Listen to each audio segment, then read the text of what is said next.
I do where I play test some decks and kind of think out loud, so that way people who are watching can kind of see how I think when I play formats like Commander and sort of see where it goes, you know? So we're going to start with general stuff. So, like, for example, let's say that this was people who didn't know each other and they just sort of sat down to play a game, right? So there are 4 decks that I am playing right now. And also, as you all may have noticed, I've been playing a lot of Draft and Sealed recently, and some of the games went really well, some of them didn't. But all those cards are going to be posted on my TCG, so if there's any that you see and you're willing to buy from us, all you got to do is Google TCG Find Seller and then look up the Deck Doctor, and you'll kind of see my page.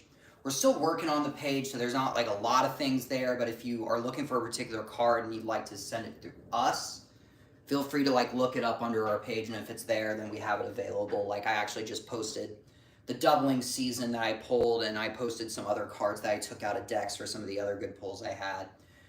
And as of today, we're of course posting stuff from the new set, so if there's a single you're looking for and you're hoping to get it through us, feel free. If not, totally up to you, but TCG is always a great site to like get singles that you want, so is Card Kingdom. So, with that, let's talk about the decks that I'm playing today. Some of them are familiar faces, but not played a lot, and some of them are things that you all probably saw in my shorts that are rarely seen, right? So the first one, in my opinion, most people would probably look at and think is the scariest, is Xenagos, the god of revels. So this commander, the way he works, and sorry, just scooting something forward a little bit for the screen. The way he works is, and I'm so happy I finally figured out my camera stand. Like, I've been having the worst time with it, but now I figured out how to tighten it so that way it could hold whatever it's holding better, and I'm actually very happy about that. Random fact. But yeah, so the first thing is scoot a little back so you can see the salty mat. That's one of the reasons why my videos up until now are at weird angles, and I actually felt bad because last night there was actually this really great synergy in Limited that I did, where there was like this 4/4 lifelink legendary. You all probably know the name better than me, but like when you have more than your starting life total, it gets +1/+1 menace, and if you have like 10 more than your starting life total, it actually gets an additional +5/+5, one other thing. And I ran that with the new Kaido that says +1, target creature can't block, so I gained that life instantly. It was disgusting, so I was really happy I pulled that off. But anyway, yeah, so, and also, I brain farted and accidentally started this game, so that's why you might not see me draw a couple times in the beginning. But yeah, so this is just sort of a recording of a game where, like, either in the comments you all could give your opinion, or I could kind of give my general opinion of various situations and kind of take it from there. So the first thing, as usual, when you first sit down at a game of Commander, there's always these times where the first thing people see are the commanders, right? So what's going to happen is people are going to look at it and be like, oh, what decks are you playing? What power level? And it's, to be honest, it's kind of a hard question for me because I played with a lot of play groups now, and they all have their own definition of what a high power versus a low power game should look like. I do hear the stories that Wizard is going to like have like an official power level guide or whatever, but that's going to be interesting because people have their own opinions of what a game should look like and what usually happens at some of the games they go to. And I'm drinking coffee, as you all know, so if I pause, that's probably why. But yeah, so to kind of go over the decks, when you first look at them, there are 4 decks. The first one's Xenagos. That's, in my opinion, the more known one. He's a god card from some sets, and the way they work, for those of you who never seen them, is they're enchantment creatures that are only treated as creatures. Obviously, if it's like outside the battlefield, they still count as an enchantment creature and everything, but once they hit the battlefield, if your devotion to the 2 colors on them is 7 or less than 7, then it's not a creature. So it still keeps all the abilities, and it's indestructible, which is a nice perk, but it's not a creature yet. It's enchantment with a really cool ability, and I actually have a few commander decks that work this way. But what he also does, the beginning of combat, target creature gets +X/+X, where X is power and haste. So the theme of the deck is two things. One, getting creatures as big as possible, but also playing cards that really value off of big creatures. So that's kind of the theme of that deck. You've all probably seen this one a lot because it's one of my, I would like to say lower power decks, but it could also do some crazy things that make it feel high power, which is the Duke. He's a 6-drop, so some people might instantly say, oh, you know, that commander costs quite a bit of mana, so I don't know, which I totally get. But I love his ability enough to where I'm like, I'm still going to make this a commander for fun. And he has this ability where when you go to combat, a creature would get both haste and myriad. And for those of you who don't know what myriad is, and I might totally reword this, some of you watching later might be like, oh, you said something wrong, I get it. But when something with myriad attacks, it makes a token copy of that creature tapped and attacking per other opponent, right? So if I were to attack with a 5/5 at the most open player, it would make 2 5/5s, one going at the second player and one going at the fourth player. So that's sort of what myriad is. So the theme of the deck has two main objectives: things that value off of ETB and things that value off of damage, because the two ways I think about it is, one, when you make more creatures enter, then you might get more enter the battlefield value, right? While if you, and these are more casual decks, so this might be a sort of a slower game. So if you play things that enter the battlefield and the token copy comes in and enters the battlefield, then obviously like some things are going to happen. And then also when it deals damage, I have some of those things too, because the more that deals damage, the more value I get because of myriad. So that's the route I decided to go with those. The other thing I decided to do is bring in one of the new commanders from Duskmourn, and I'll grab it and show you all. Because, fun fact, I mainly bought the Precon from Duskmourn. I bought the red-black one everyone was going hype about for obvious reasons. But I also got the blue-green one because I saw some good reprints that I had use for, so I went ahead and bought it. And then I read this commander, and I was like, wait a second, this is actually totally my style. So I took apart one deck and replaced it with this. So it says, if its power is even, then you could flash in things that are not creatures. If its power is odd, then you could flash in creatures, and whenever you draw a card, it gets a 1/1 counter. So the nice thing about playing decks like that is it's less obvious, so sometimes people will look at it and be like, oh, I never heard that before. Flash stuff, oh my gosh, Vedalken Orrery, blah, blah, blah. So they might get a little curious, you know? And then lastly, the great thing about some green-white decks is you can really go any direction you want without having to worry about people freaking out or anything. So like some it's more obvious, some are not. Like this one is kind of iffy. Like, to be honest, it's probably one of my lowest powered decks because it doesn't always get the win in, but sometimes it does do some crazy things, which is nice. But basically, the main purpose of that deck is some people would go different directions on it, like, because it's really tough, because it does say that you and other creatures get hexproof, so obviously that alone is pretty good. And for those of you who don't know, it's actually a 2-color deck, because it does have a green symbol in its ability. So they made a rule, even before I played Magic, saying that if a commander has a mana ability that requires a certain color, I may say it completely wrong, but it counts as that. So for example, even though when you first look at this commander, it's like, but it's just white. Does that mean it's a mono white deck? Not exactly, because its ability says pay 2 green and 4, and all your creatures get a 1/1 counter. And therefore, since green's involved, it is actually a green-white commander. And I had a couple decks like that. When people looked at it, they're like, wait, are you playing mono? No, because the ability still requires a second color. So with that, we were going to kind of get started and do some scenarios. Again, I kind of accidentally started the game without realizing it. So they're going to not skip a couple draws. This guy was on his turn 3 and we were starting with him. So obviously he's going to go with the basic tap land, say go, tap land, say go.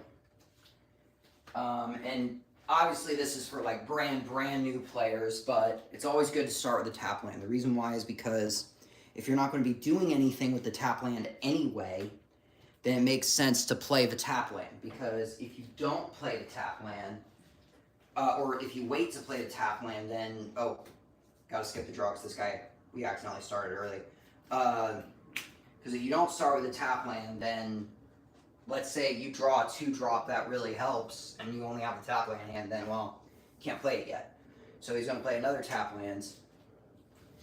He is going to keep it plain and simple, but he is actually going to go ahead and for 2 play this for an X of 1. As weird as that may seem, hear me out at some point. Where are my dice? They're hiding somewhere. They're hiding behind the camera. So this gets a 1/1 counter, so it's currently a 1/1, but now he has a creature out, which is nice. So then it's going to go to Xenagos' turn, and he's going to play a mountain, and for 2, he's going to play a Zur. And I think after this turn, he'll pretty much catch everyone up because they're on turn 3. Well, starting with this guy, so not draw, but draw, play a land, and for 2, he's going to play Swiftfoot Boots. And then it's going to be his turn. 1, 2, 3, 4, 5, 6, 7. So yeah, it's going to that. He's going to draw. He's going to play a lands. He's going to exile a card called Elvish Spirit Guide from his hand, which says you could exile from your hand and add a green mana to your pool. And for 4, he's actually going to play Rashmi, which I have a commander of Rashmi, but that's a card I started with Magic and everything, and I love it. So you might see that in a few of my decks. So draw. Now this guy is going to play a land, and then for 3, he's going to play Champion. It's a good card that some people forgot about because it says creatures with power less than his power can't block, and it's a 1/1. But every time you play a creature, I forgot if it's non-token or not, but I'll look over in a second. It gets a 1/1 counter, meaning it's going to be bigger, and therefore your creatures are going to get harder and harder to block. So 1 tap draw. Let's see. This guy's missing lands. He has the salty playmat, so usually he'd complain like, "Oh, this is stupid. Why is this happening?" So for 1, he's going to play Elvish Mystic just to try to get his ramp up. And then he's going to pass, so hopefully he can play a better card next turn. Then it's going to be the Myriad player's turn. Untap draw. He's going to actually play a Bounce Lands.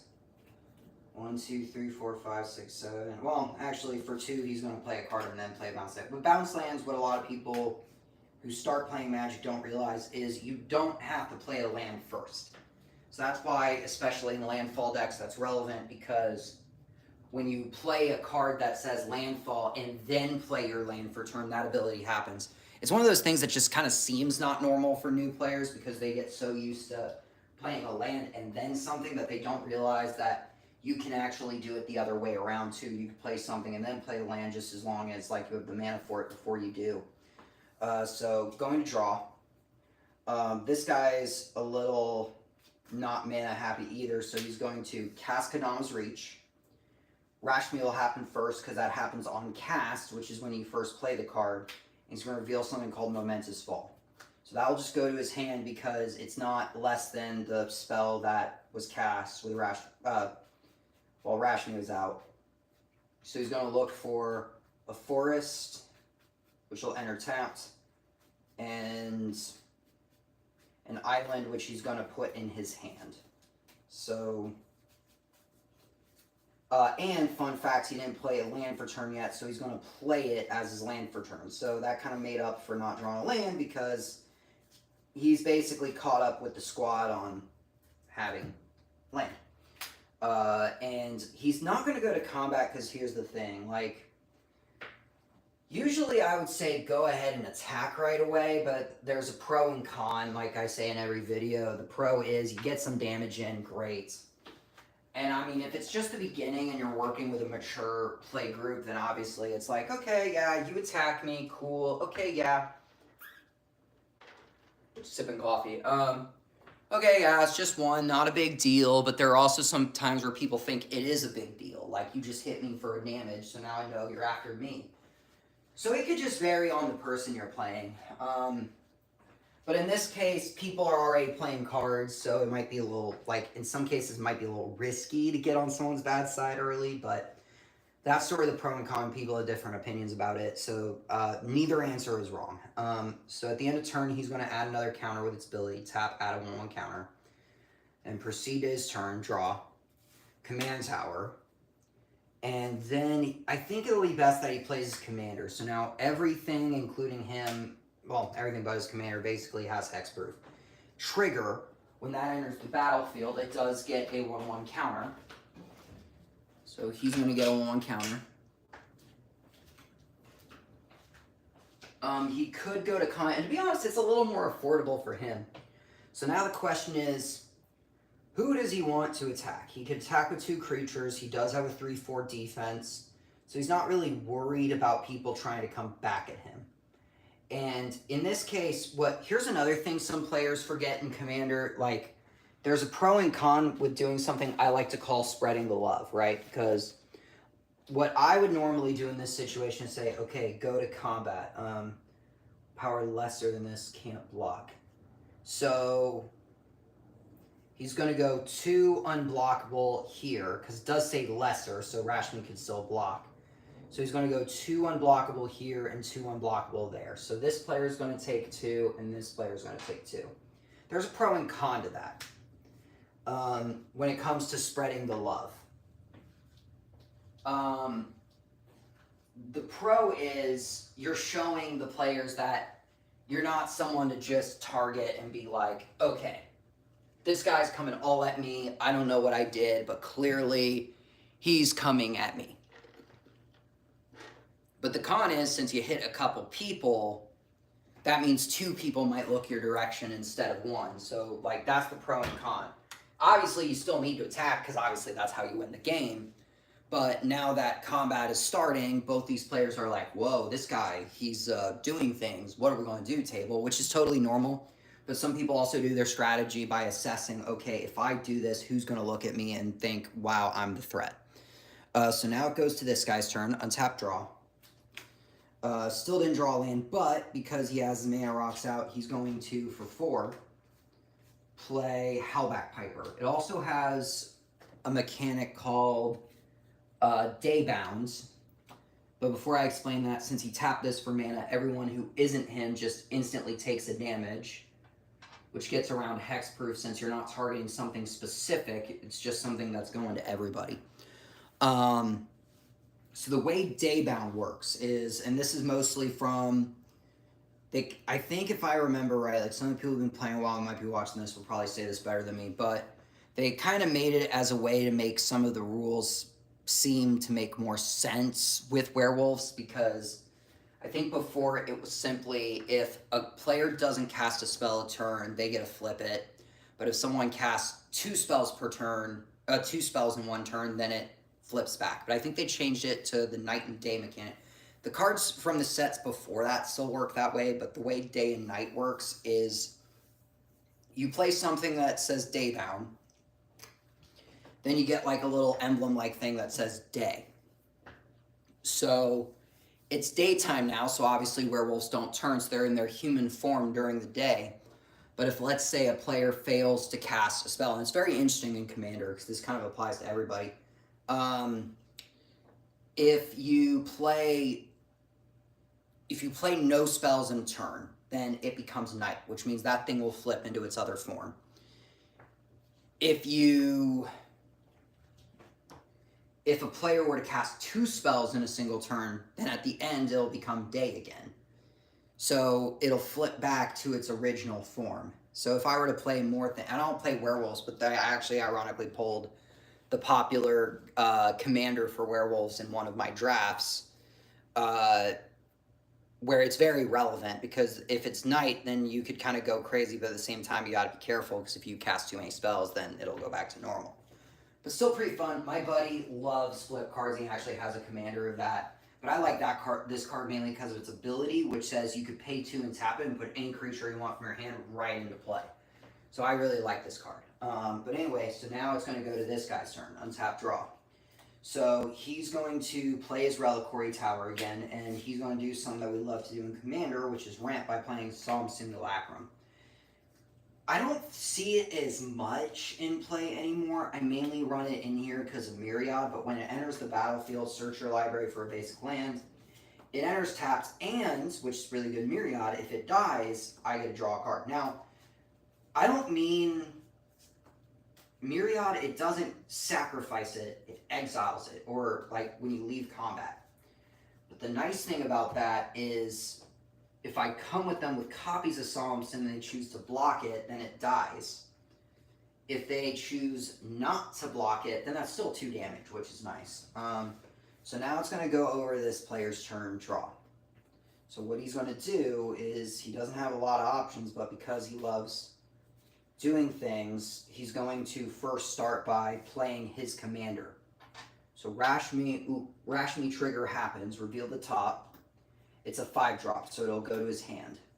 Now the question is, should he go to combat? I'm going to say no, mainly because people have big creatures now, and that'll just kind of hurt his odds. So 1, 2, 3, 4, 5, 6, 7, 8. He does have 8 cards in hand, so unfortunately he's going to have to discard a card.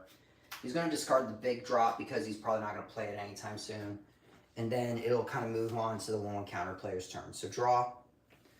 There are a couple cool tricks you could do with this, but he's going to play land for turn.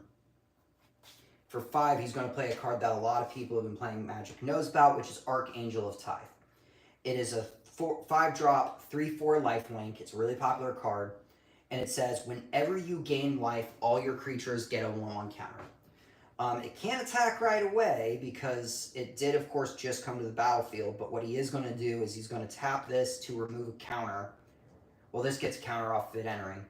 And then he's going to tap this to remove a counter to give all of his creatures a counter. I'm going to snag my arm this way. Peekaboo. So now all this stuff is pretty big.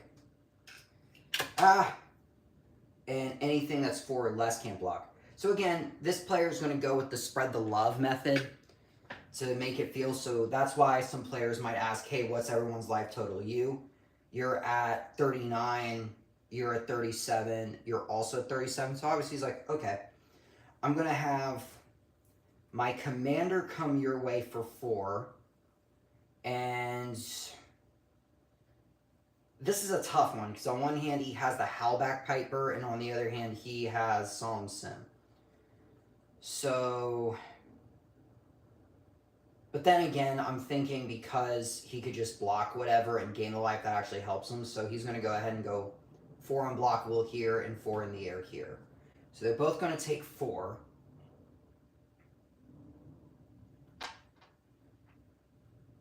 Salty player being like, really? Why would you do that? And then he's going to pass the turn. So ironically, the 1/1 counter is the deck doing stuff right now. So he did cast a spell. Everyone cast a spell, so it's not night at all. So untap, draw, not another land. That kind of is ouchy for him. He also doesn't seem to have a lot of big stuff in his hand, which is a double ouchie for him. But I think what he's going to try to do to make up for it is for 4. Everyone's going to take 1. He's going to play the Transplanter. So he did tap this, so everyone who isn't him is going to take a direct damage. And also, it's a fun card that I think is undervalued from one of the precons in a set. I'm going to remember which one soon, I promise. But it's a card that says reconfigure, which means you could treat it like an equipment by paying that cost and equip it onto a thing. And if that creature were to die, it just is still a creature, or I think you could unequip it. I'll have to reword it in a second. But I like this guy. He says when you attack with him, or if you attack with something it's equipped to, you get green mana equal to its power and it doesn't phase away. So that's going to really help make up for the fact that he is not drawing land right now. So he's going to pass. So then it's going to move on to his turn, draw. He's going to play a land, and then he's going to play his Chimera. Now, I actually, years ago, I used to do TikTok on this stuff too. And Nahiri's Machinations or something, I'll put it next to the camera so you all can see it. It's a fun little 2-drop that says, at the beginning of combat, target creature you control gains indestructible until end of turn. I like it in commanders like this, Because if you want to keep one thing alive, then I think it's the perfect card. Like in this case with Myriad, right? Like I would love to attack with an army of stuff, but the original Undying can kind of hurt. How do I make up for that? Okay, I'm going to play an enchantment that gives it indestructible. So now I'm going to have the indestructible copy go over here because he's the most open. And it has Myriad, so there's another one coming here, which unfortunately does have a pro and con because obviously he's going to block here. He's going to block here, and because he did, he's going to gain 4 life. And because he gained life, all his stuff is going to get 1/1 counters. But this guy's like, you know, I'm desperate. I want it. I want to get the mana. I want to get the card draw so I can resolve it. But sometimes that's another thing. Sometimes the player's going to look at you and be like, dude, what are you doing? And it's like, I'm digging for answers. And I actually said that a few times in some play groups when I did something that they're like, yo, why are you doing that? And I'm just like, I'm sorry. I need to look for stuff. So technically it would have been ETB trigger first. So he's going to get a plains and a mountain just to ramp up his field. And because 2 of them did die,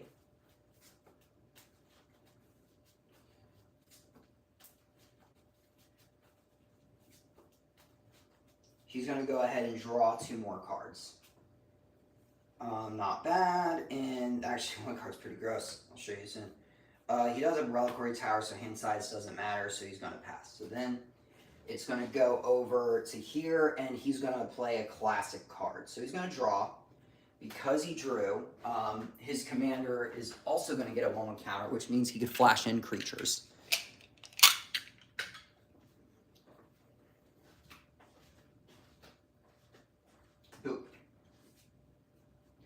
But what he's going to do in the meantime is for 4, he's going to cast Wilderness Reclamation, Rashmi trigger. Does he want to play this? Why not? He's going to cast Eldritch Evolution, so he's going to sacrifice Rashmi and look for a 6-drop. This might actually help the team, or himself, whichever. This has reach too, right? No. I think... Oh, this guy's cheating. I'll have to fix that later. I just realized I missed something.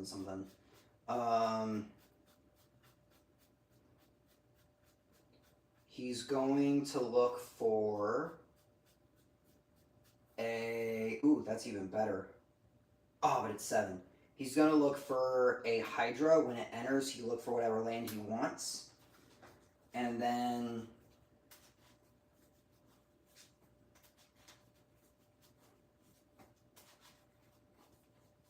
he's going to... So he searched for lands. Now he's not going to go to combat, but Wilderness Reclamation is perfect for like a green and blue deck because at the end of your turn, you can untap basically all your lands. So now he has his responses ready just in case they do something, which is kind of nice.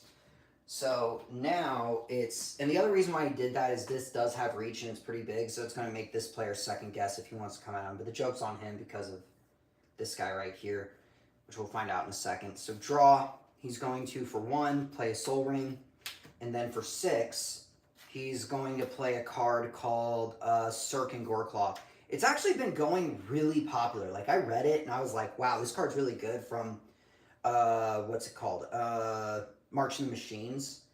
I like him. So, couple things when it enters. So, he's going to... When another non-token... so, this is going to get a counter. And then he's going to tap this and give all of his stuff another counter. So, they're getting bigger and bigger. And then this guy's going to get a counter too. And it also says other creatures have trample. So they're kind of a gross combination of unblockable and can totally trample. So this is at 5. And that thing's at 6. So maybe it would be good to leave the Hydra player alone for a turn, but also he knows he's probably going to come after him. So what will he do? I think just because he can, because everyone is super open, but at the same time, it does kind of show that he might be the target now. Well, not that he wasn't before. So he's going to go, I think for now what he's going to do is he's going to go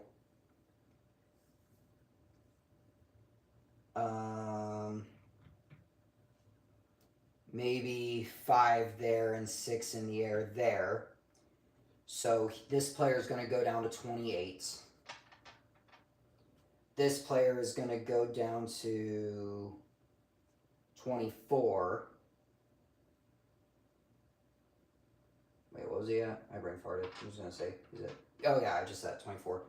This player will gain 6 life because of life link, so he goes to 48. And all his stuff is going to get another counter.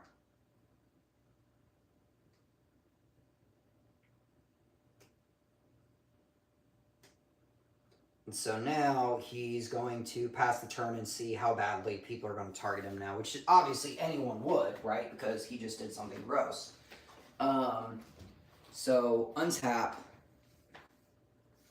draw, still no land. What he is going to do, though, is for 2, he's going to put this right onto the battlefield. He's then going to, well, this is a trick, like, I'm going to pretend these guys don't do politics, but this is where sometimes politics might come in, where you say to him, hey, are you comfortable with me hitting you just for 2? I could use a little more mana, so that way I could actually be a help to the table. Some players might say, yeah, sure, come on in. Come on in. But at the same time, like, I think realistically, if we were like playing more serious, then that's probably off the table. It could depend. It depends on the play group. And I think this says just put into the battlefield, which might be relevant because it doesn't say cast. So when he goes to the end of his turn, he technically didn't cast any spells this turn. So he's going to flip this, which says, look at the top 6, you may reveal a creature card from random, put the rest on the bottom. So when it flips or enters, so 1, 2, 3, 4, 5, 6. What creature would he like? I think he could either go for the smart creature or the fun creature. I think he's going to go for the smart creature, so he's going to put Magus of the Order in his hand. So Magus of the Order will go to his hands, and that will be the end of his turn. 1, 2, 3, 4, 5, 6, 7. So he doesn't have to go down by hand size. So now it's going to go to the Myriad player's turn. Untap, draw. Let's see what he has in his hand. He actually has some pretty good stuff.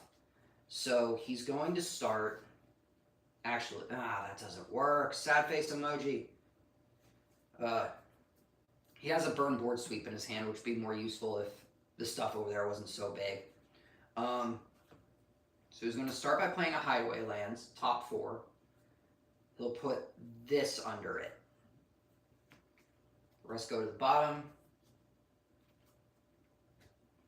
And then he's going to, for 2, so this is a bounce land, play a Thought Vessel. And then for 1, 2, 3, he's going to play Commander Sphere. The reason why he's doing all this stuff first is just to get his ramp out there so next turn he can do something more efficient. But for 5, he's going to play the big card, which is Cathar's Crusade. A lot of token players play this card, and because the way it works is whenever a creature enters the battlefield, all those stuff get 1/1 counters. So now he's going to have the indestructible copy come his way, and he'll get 2 token copies. So the first token copy, and they're going to block him either way, so it's not going to matter, but the first token copy comes in, 1/1 counter, 1/1 counter. Then the second one, 1/1 counter, 1/1 counter. So it's actually a 4/4 indestructible going his way, and he's just going to block. They bounce off. That's okay. The other 2 are going to kill it, which actually helps him, because this is where teamwork can actually help. he's going to draw 2 cards. And then he's going to pass the turn, which actually makes the board sweep in his hand more useful, which I can tell you about later. On the end step, he's going to crack Myriad Landscape to go ahead. Actually, hold up. So you have any flashy cards? Yeah, he's actually going to go a different route. He's going to, because it's odd, he would flash in creatures. He's going to flash in this card with Cascade and gives all his stuff 6 or greater Cascade. So for those of you who don't know, Cascade is when you cast something with Cascade, reveal till you hit a spell that costs less than that, and you could either cast it for free or put it in your hand. So he just got a Soul Ring, life hack. That's the only creature he has right now, so he's going to proceed to his turn. He probably also should have waited to tap that. So he played a land, doesn't air tap because of its own fun ability. This gets a counter. So let's see. He has 1, 2, 3, 4, 5, 6, 7 lands. So he's got a 7/7, and unfortunately that's an 8. So that's probably not going to help. Unfortunately, from before, it is daytime because that guy casted a little more than 2 spells. So Howlback Piper goes back to Howlback Piper. But now he could flash in things that are not a creature. So I think what he's going to do for now is for 4, he's just... Ooh, that's actually pretty good. But nah, he's going to play this Mage, go to end step, these will untap, and it'll proceed to the scary guy's turn. So it's going to untap, draw. Oh, this might be game. So this is a fun card for those of you who haven't heard of it. It was part of the counter precon in New Capenna, the Perry the Rhino deck, I like to call it. So for 5 mana, it's called Damning Verdict, which destroys all creatures that do not have a counter on it. So if this spell were to resolve, it would basically destroy almost the entire board because of that. But luckily, this guy says, yeah, about that, I'm going to counter it. Because he definitely doesn't want a card that one side board wipes to go through. So unfortunately, that doesn't counter, but that could also cause a trigger. And I don't mean a magic trigger, I mean a personal trigger. Because this guy's kind of like, you stopped my good move, I hate you, I'll never forgive you. Because there are actually some players like that. So let's say he's one of those players. And, well, on one hand, he wants to go all out at him, but at the same time, now he knows that's not really the smartest thing, especially now that this player has some good defense up. So if he looks at life totals, we got someone at 24, 28. So everyone's starting to build a board up again, so he's like, who is most likely going to get out of hand? And second, is it really worth going all out? Because he knows that all these other players might come back at him. So like he's starting to hesitate now. That board sweep would have won him the game, but now he has to reevaluate. Because there's a couple ways to think about it. On one hand, this guy's untapped, but on the other hand, he is hexproof. On the other hand, this guy has 2 creatures, but he's about to like build an army of creatures with 1 counters. So like that's scary. And then lastly, this guy's kind of just sitting there. So he has 9, 16, 24, 24, so 32 damage on the board. So he could kill one of these 2 players if he wanted to because his stuff's unblockable. But the question is it worth it to be open for the other players? So that's where it gets tricky. So I think it is really tricky because the other concern is these players are starting to do good now. So as soon as he says pass, they're probably going to be doing some crazy things. So, and he does want things to keep getting counters. So he definitely wants to attack with this at least.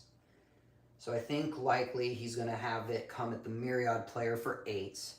They're going to take 8, go down to 16. He's going to gain 8, go up to 56, so that way he's less worried. And then all his stuff is going to get a 1/1 counter again. This will go up to 7. Oh, this was untapped. And this will go up to 10. I think he is going to go ahead and like remove the counter and make these all big as well. Let me grab another d20. Ah, it's all the way over there. I'm reaching it. So this is at 7. And so it's going to be hard for these guys to want to block. But at the same time, he doesn't want to be so open to where he's like, well, now I can't play the game. So now it's going to be this guy's turn. He did cast a spell, so it doesn't become night again. So now we're going to draw.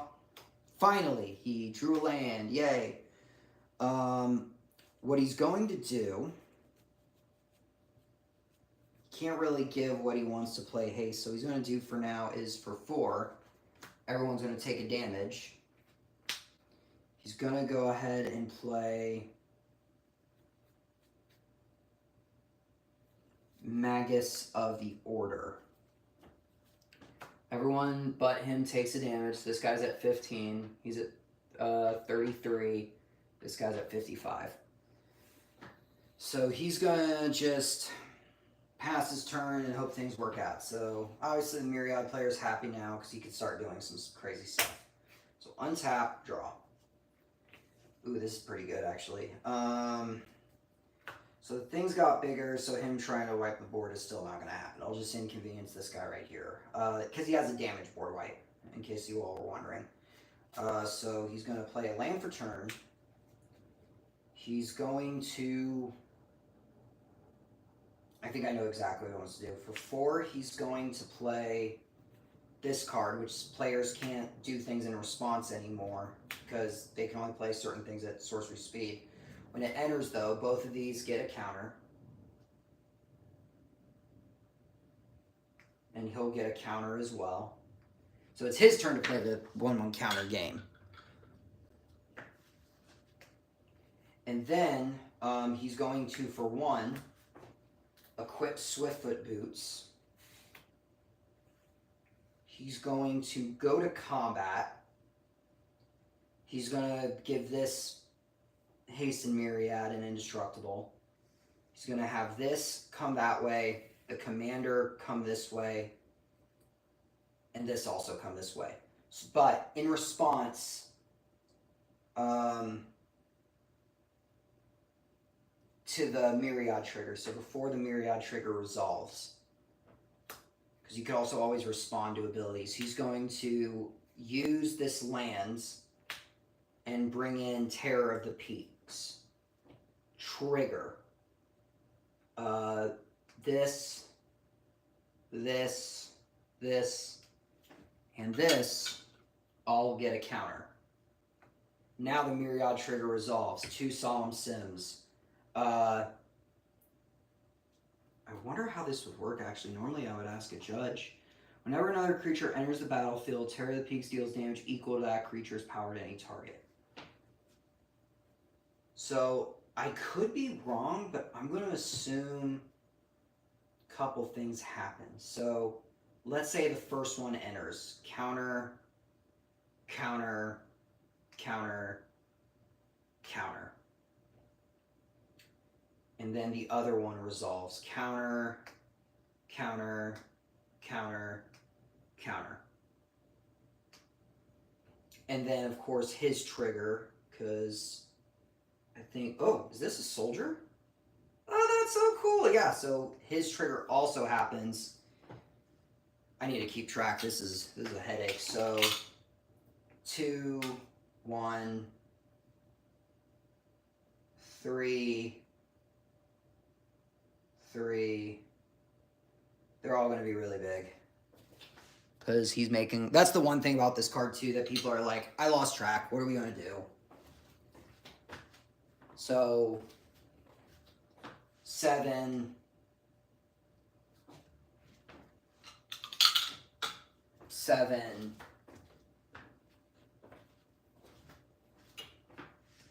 5...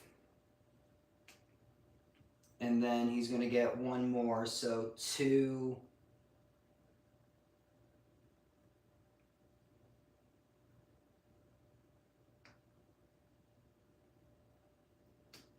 And then one more.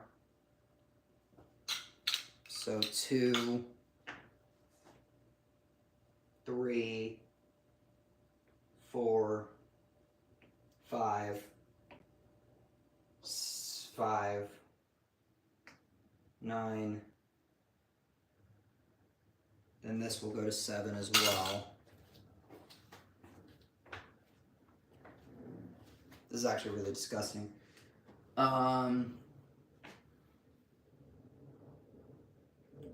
Or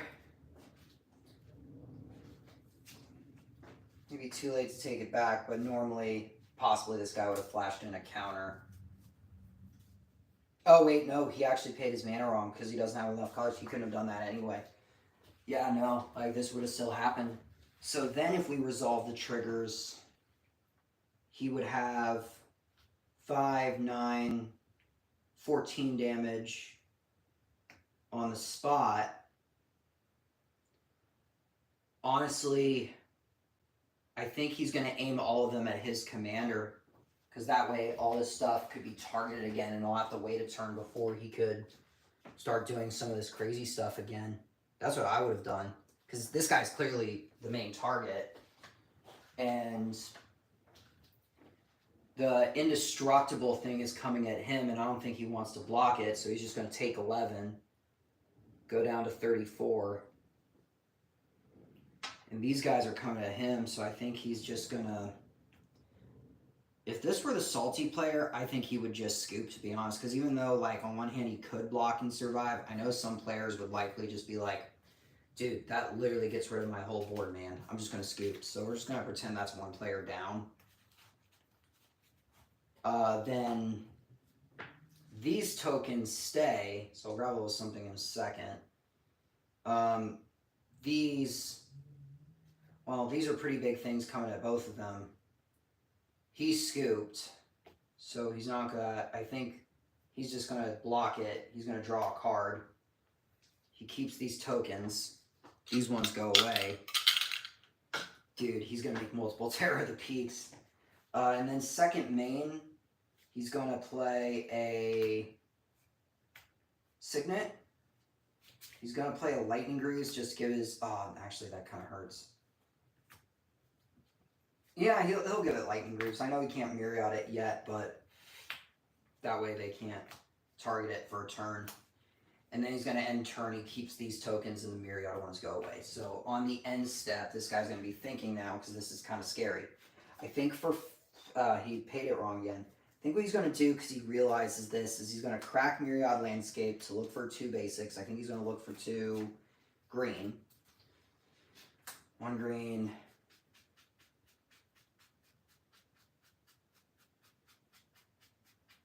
Where's the second green? Second green. And currently his commander's at an even, so he could cast non-creatures as though they have flash. Oh yeah, so actually no, that other thing has stuff anyway. So what he's going to do is he's going to flash in nothing, because he actually wants those cards. So untap, draw, this gets another counter. He's going to play a tap land. Then for 5, he's going to play Shammic Revelation, which says he'll draw equal amount of creature tabs, which is 4, 2, 3, 4. And it does have an older mechanic called Ferocious, where it gets value depending on how many big creatures you have out. So since he has, well, the first part of the trigger, so this is going to get 4 counters. You guys are all playing with counters, I just realized. Fun. This is going to get 4 counters. And then he's going to gain 12 life. So he's going to go back up to 45. So he's making it back. And then, after he gains the 45, he's going to look at his hand. He's going to play... Here I played a land for turn. Oh yeah, and since it drew 5, this actually goes up to 8. So I'm going to need another d20. Where are they? Where are my 20s?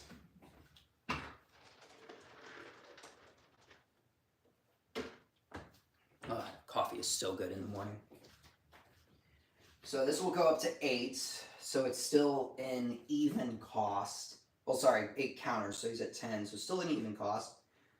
And I think for 4, he is going to go ahead and play this card. It's a card called 11 Courses, which lets you look at the top and you can play creatures from the top.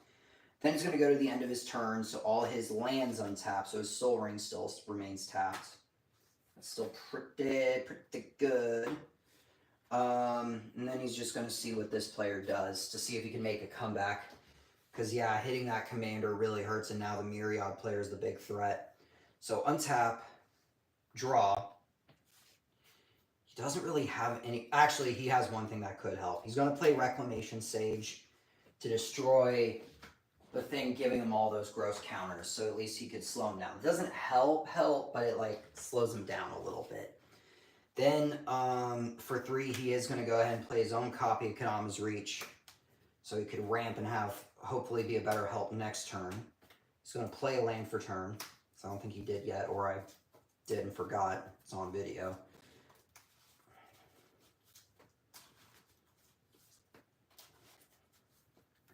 Then combat. Technically, oh no, this guy's dead because this is at 8, and oh, that sucks, but he has to. He's gonna have both of these go unblockable here, which will kill that guy because he's only at 15 life, so he's dead. He's gonna gain 10 back, so he's gonna go back to 54, and all of these are gonna get a counter. And I think just because, why not, he is going to go ahead and remove 1 counter to give all these stuff another counter. This actually should have 2 counters right now. Ooh. I'm going to trade with him because he's dead. So he's dead. So this guy's out of the game because he actually had enough unblockable creatures just to finish him off. So that's 2 players down,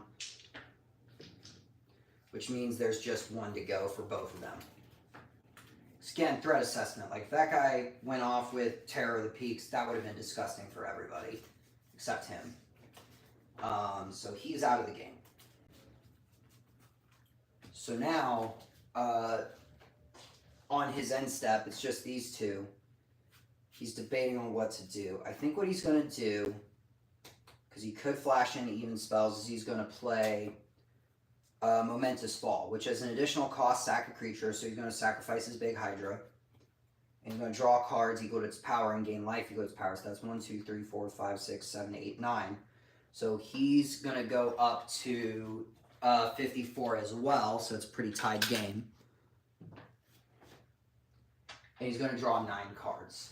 So 9 chances at an answer to deal with all this. 1, 3, 4, 5, 6, 7, 8, 9. And he pretty much drew an answer. This will go up. I think I know how this guy's going to win. He's going to go ahead and... So it's odd now, so he could flash in creatures. Is there any creature he wants to flash in right now? I'm going to say no. And you'll see why in a second. So he's going to go to his turn. Draw. He's going to, this will go up to 18. Oh, actually, there's a super simple way to win. He's going to, for 2, 3, 4, 5, 6, 7, cast Hullbreaker Horror. It has Cascade because of that, so it's not on the field yet. Heroic Intervention, he's just going to let that go in his hand, which will actually be pretty good in a second.